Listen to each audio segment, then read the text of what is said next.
And for some young people, they come to school and their glass is only half full. That's a good thing, because if you drop a pebble in it, it doesn't overflow. And, you know, and during a school day, you drop lots of pebbles on kids. You know, it could be a row with their friend. It could be a maths lesson they find really difficult. And, you know, little pebbles are dropped on them all day. But if a kid turns up and their glass is already full because of a situation at home or somebody's passed away or whatever, and you drop a pebble in it, it instantly overflows. There is no leeway. There is no slow build up and you can see a child digging themselves a hole. They go from 0 to 100, you know, instantly. And for me, an acceptance of the fact that we need to know that, and that's our starting point. That young person as a human being is a starting point, and then them as a learner, them as everything else comes next. You know, and that actions happening to young people outside of school affect them.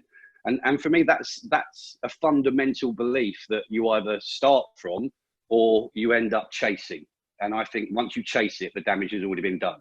If it causes, you know, forms the core of what you do and what you believe, well, actually you'll catch them before they fall rather than pick them up after they have. And I think that's sort of at the core of the ethos, I think.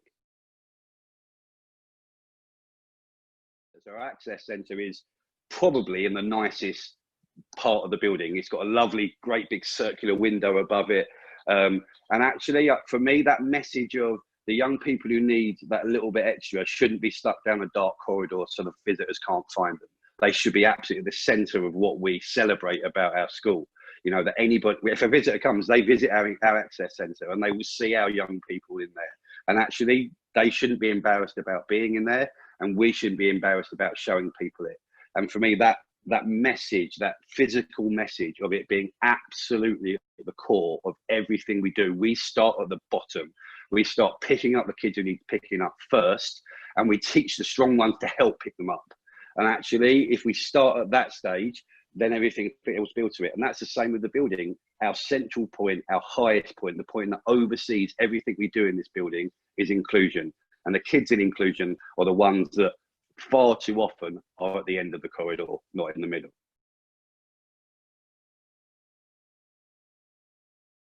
The opportunity to do it.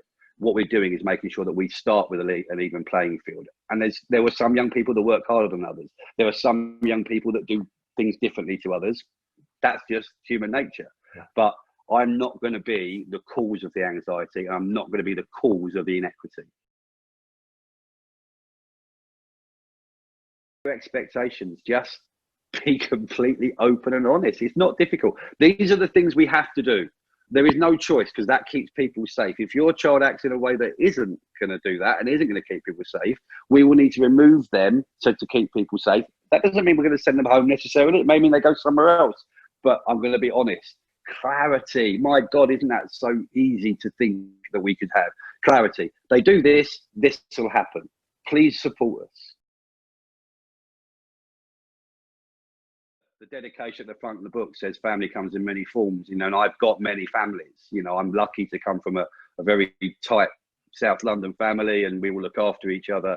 But also I've got other families around that I'm involved in. I feel privileged to be part of. So yeah, and that's so vital. I mean, my actually, you know, my blood family are involved in education, so they do understand. But quite often, you haven't got people in your immediate family that are in that place. So you need other people you can trust to be you with, professionally, not just personally. And I'm lucky to do that. And it's just about communication, you know, with regard to staff and things around school. It's just for me, it always comes back to integrity, all comes back to honesty and truthfulness. You know, I am who I am.